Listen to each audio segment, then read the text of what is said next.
dan jam berapa saja. Namun Alkitab memberikan sebuah petunjuk tentang kapan datangnya hari Tuhan itu. Dikatakan bahwa akan ada perasaan aman yang salah dari dunia ini. Ketika ada orang yang berpikir demikian, ketika dunia percaya bahwa manusia memiliki kemampuan untuk menjamin masa depan mereka sendiri, maka pada waktu itulah Allah akan datang.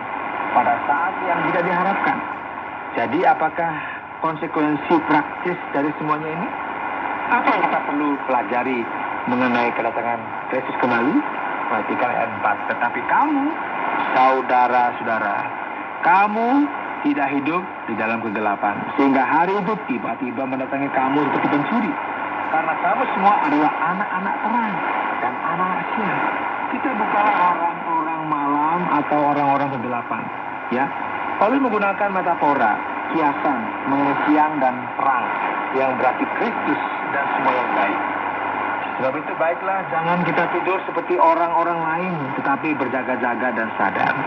Nah, orang-orang yang ada di dunia ini, yang tidak menantikan kedatangan Kristus kembali, yang tidak memiliki ekspektasi ini atau pengharapan ini, hidup seakan-akan mereka sedang tidur dan tidak sadar akan semua kenyataan ini. Sebab mereka yang tidur waktu malam, dan mereka yang mabuk waktu malam.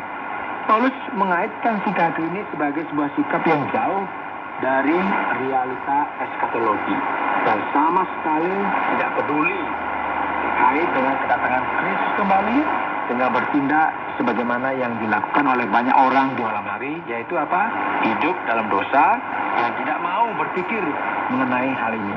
Tapi kita, ini perhatikan, Paulus menggunakan kiasan yang sama, berkata yang adalah orang-orang siang.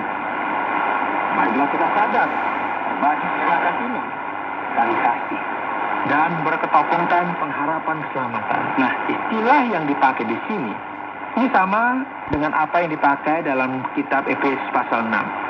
Karena Allah tidak menetapkan kita untuk ditimpa murka. Ini berarti bahwa ketika hari Tuhan datang, akan ada murka yang datang bersama-sama dengan Dia. Murka Tuhan adalah ketika Ia mencurahkan penghakiman ilahinya terhadap setiap orang yang tidak mendengar pesan pertobatan dan keselamatan. Allah tidak menetapkan kita untuk menerima murkanya. Oleh sebab itu, kita tidak perlu khawatir mengenai hal ini, karena Ia telah menetapkan kita untuk beroleh keselamatan oleh Yesus Kristus Tuhan kita, yang sudah mati untuk kita, supaya entah kita berjaga-jaga, entah kita tidur, kita hidup bersama-sama dengan Dia. Karena itu nasihatilah seorang akan yang lain dan saling membangunlah kamu seperti yang memang kamu lakukan. Nah, sebenarnya sejarah ini akan berakhir dalam satu titik, yaitu pada saat kedatangan Kristus yang kedua kali. Dan dengan ini ada sebuah panduan yang kita bisa perhatikan, sebuah nasihat yang diberikan kepada jemaat yang ada di Tesalonika mengenai kedatangan Kristus yang kedua kali. Dan melalui arahan ini atau nasihat yang diberikan kepada jemaat yang ada di Tesalonika ini mengenai kedatangan Kristus yang kedua kali, Paulus memberikan kalimat terakhirnya dalam surat ini setelah ia berbicara mengenai zaman akhir. Dan nasihat yang ia berikan di sini sangatlah menarik. Ketika Kristus belum datang, gereja Tuhan harus tetap berjalan dan belajar untuk berurusan dengan realita kita setiap hari.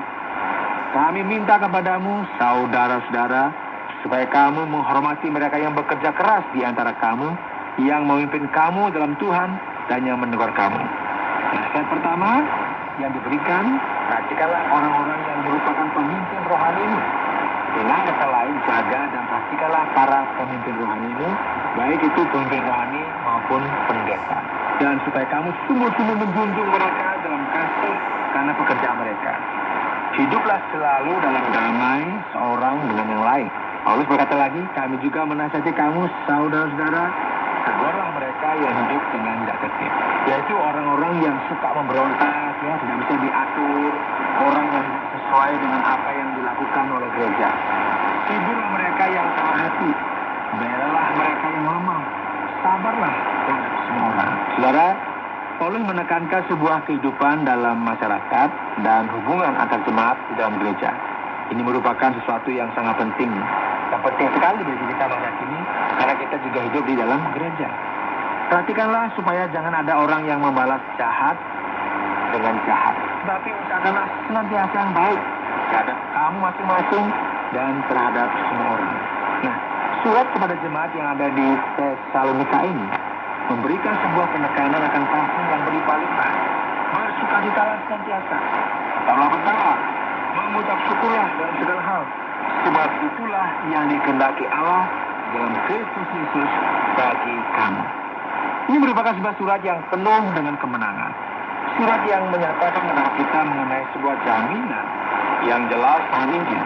Ini merupakan sebuah kemenangan yang telah dijanjikan, dan ini merupakan sesuatu yang sangat jelas dan contoh yang luar biasa yang berikan di sini adalah kedatangan Yesus Kristus untuk yang kedua kalinya. Oleh sebab itu, saudara, sukacita, doa, dan kasih karena Allah, semua ini haruslah menjadi tanda dari orang Kristen. Janganlah padamkan roh yang bekerja di dalam gereja. Dan janganlah anggap rendah membuat-membuat. Pujilah segala sesuatu dan peganglah yang baik. Jauhkanlah dirimu dari segala jenis kejahatan. Saudara, menarik sekali di sini ya. Kita bisa melihat sebuah aspek kepemimpinan yang muncul dengan prioritas nomor 1. Dan kemudian muncullah hubungan antar saudara seiman dalam Kristus. Dan kemudian hubungan kita dengan kerohanian yang aktif yang dinyatakan dalam sukacita dan doa yang terus-menerus kepada Allah. Dan akhirnya sampailah kita kepada hal-hal yang berkaitan dengan Roh Kudus.